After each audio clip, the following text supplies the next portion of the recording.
xasida yi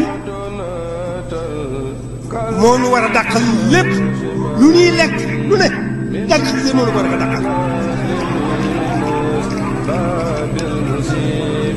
auzu billahi min asheytaan rajim bismillahi rahmaani rahim.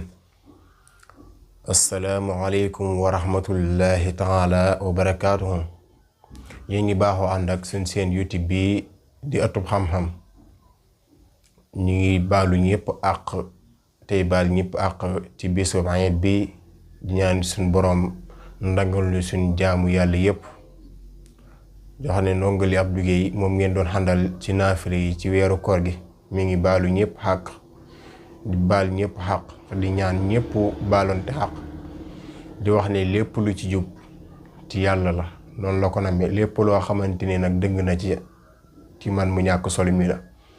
ñu wax ne ngeen di wéy di topp suñ seen YouTube bi di Ëttu Xam-Xam te abonné di partager ndax seen bi gën a am doole. waaw yàlla nañu yàlla defal ñu teewee ko ay déwéni déwén te déwén ju ñëw rek dàq jaweesu. waaleykum salaam wa rahmatullahi taala wa barakaatu.